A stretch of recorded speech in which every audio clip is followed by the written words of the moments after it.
Assalamualaikum.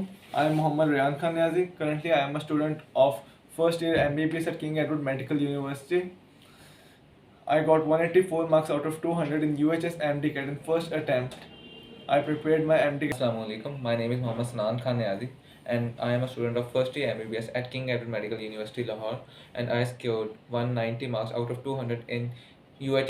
Assalamu alaikum. I am Mohammad Hamdan Fanyazi. I am a student of first year MBBS in King Edward Medical University Lahore and I got 181 marks in UHSM. Which prep books you followed? तो सबसे पहले हम M D cat की preparation books के बारे में बात कर लेते हैं। तो एम डी कैट की प्रिपरेशन के लिए मैंने पंजाब टेक्स्ट बुक की बायोलॉजी, केमिस्ट्री और फिजिक्स की बुक इस्तेमाल की और फेडरल बोर्ड की मैंने बायोलॉजी और केमिस्ट्री की बुक से तैयारी की और इसी तरह खैबर पख्तूनख्वा बोर्ड की फिजिक्स की बुक से तैयारी की और किप्स की प्रिपरेशन बुक को भी मैंने तैयारी के लिए इस्तेमाल। Which practice books you follow? मैं आपको प्रैक्टिस बुक्स के बारे में बताने जा रहा हूँ। तो प्रैक्टिस बुक्स के लिए हमने किप्स की प्रैक्टिस के बाद ग्रिप की प्रैक्टिस बुक्स यूज़ की। और What was your subject-wise preparation strategy? अब हम सब्जेक्ट वाइज आपको गाइड करेंगे कैसे आपने MDCAT की प्रिपरेशन करनी है। तो मैं आपको गाइड करूँगा कि आपने बायो में कैसे प्रिपेयर करना है।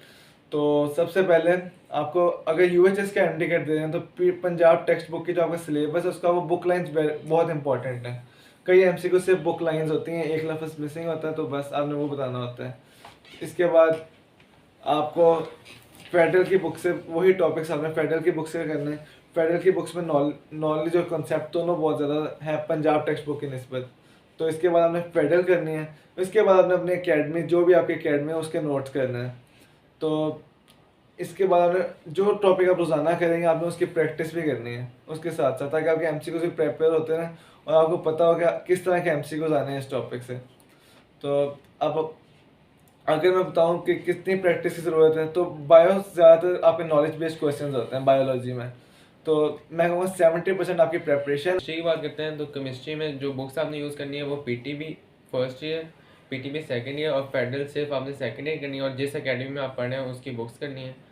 तो सबसे पहले हम फर्स्ट ईयर की बात करते हैं। तो फर्स्ट ईयर में आपने सिर्फ पंजाब टेक्स्ट बुक यूज़ करनी है और अगर आप उसे विद कॉन्सेप्ट कर लें तो काफ़ी होगा और साथ उसकी प्रैक्टिस कर लें। और जो सेकंड ईयर है उसके लिए आपने पंजाब टेक्स्ट बुक भी यूज़ करनी है और साथ में वही टॉपिक्स आपने फेडरल से भी प्रिपेयर करने हैं और जिस अकेडमी में आप जा रहे हैं उसकी बुक से प्रिपरेशन के लिए आपने ये करना है कि सबसे पहले लेक्चर लेने के बाद आपने PTB पढ़नी है। फिर आपको जिस तरह कि बताया कि सेकंड ईयर की आपने फेडरल पढ़नी है। फेडरल में आपने इस तरह करना है कि उन पॉइंट्स को आपने हाईलाइट कर लेना जो कि PTB में नहीं है, ताकि अगली बार के बाद आपने प्रैक्टिस करनी है और अगर प्रैक्टिस और प्रिपरेशन की रेशियो निकाली जाए तो 60% आपने टाइम अपना प्रिपरेशन को देना है और 40।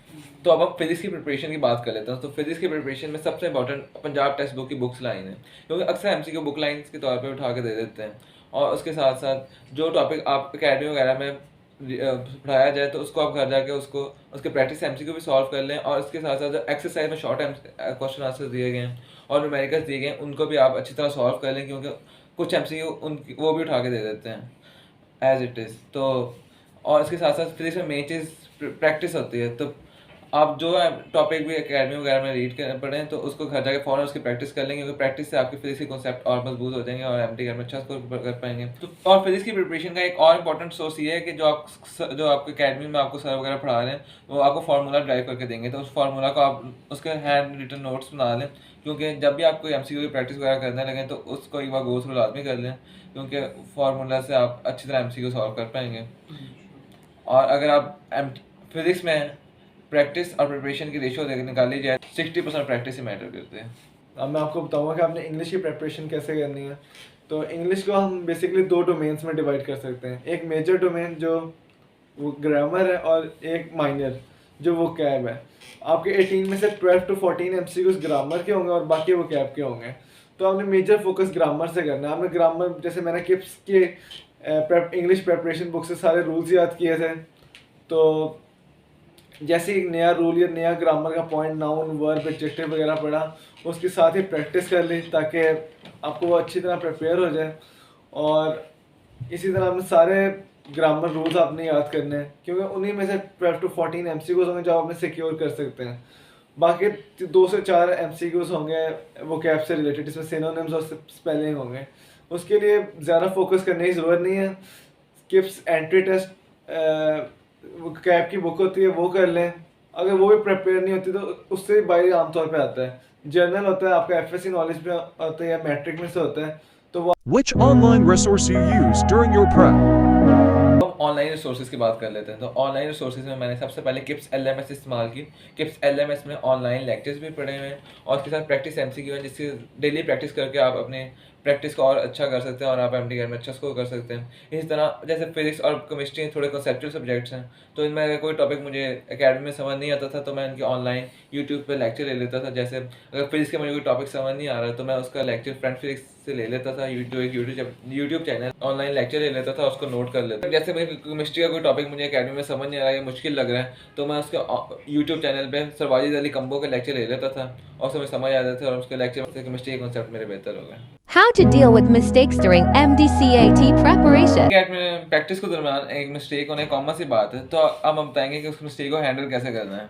तो सबसे पहले जो भी मुझसे प्रैक्टिस के दरमियान एमसीक्यू में कोई मिस्टेक हो जाती थी तो मैं एमसीक्यू को सर्कल कर लेता था ताकि वो बाकी एमसीक्यू से सेपरेट हो जाए, और जब मैं अगली बार वो प्रैक्टिस बुक खोलूँ तो मेरी नज़र उस एमसीक्यू पे पड़ जाए और उसको मैं दोबारा पढ़ सकूँ। और जैसे अगर एमसीक्यू की कोई प्रैक्टिस के दरमियान कोई गलती होगी और मुझे उससे कोई एडिशनल इन्फॉर्मेशन मिल रही हो तो What was your MDCAT routine?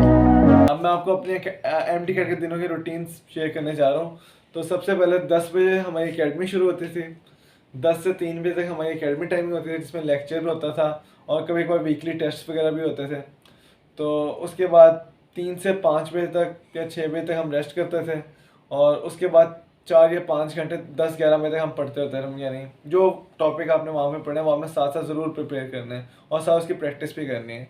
और आपने अपनी नींद पे बिल्कुल कॉम्प्रोमाइज़ नहीं करना और कम से कम आपने 6 से 8 घंटे में नींद भी पूरी करनी है। और फिर आपने दोबारा इसी तरह अपनी रूटीन ही करना है कि आप रोज़ाना 4 से 5 What was your last day's revision strategy? अब मैं आपको बताऊंगा अपनी लास्ट 16 डेज़ की रिवीजन के बारे में। तो मैंने अपनी पहली रिवीजन 9 डेज़ में की थी, अगली रिवीजन 4 डेज़ में और अगली 3 डेज़ में। तो जब मैं अपनी पहली रिवीजन कर रहा था तो मैंने 4 डेज़ बायो को दिए, 2 डेज़ केमिस्ट्री को और 2 डेज़ ही फिज़िक्स को और 1 डे इंग्लिश के लिए। और जब आप फाइनल रिवीजन कर रहे होते हैं तो उस दौरान आपकी काफ़ी हद तक प्रिपरेशन हो चुकी होती है। तो अगली रिवीजन मैंने 4 डेज़ में की, जिसमें 1.5 दिन बायो को दिए, 1 दिन केमिस्ट्री को, 1 दिन फिज़िक्स को और आधा दिन इंग्लिश के लिए। और अगली रिवीजन 3 दिनों में की, जिसमें 1 दिन बायो को, 1 दिन केमिस्ट्री को और 1 दिन फिज़िक्स को और इंग्लिश को बस गो थ्रू किया था। सारी प्रिपरेशन ख़त्म कर लेते थे तो उसके बाद एक एफएल भी करते होते थे। अब मैं लास्ट 14 डेज़ की रिवीजन के बारे में आपको बताता हूँ कि मैं लास्ट 14 डेज़ में कैसे रिवीजन की।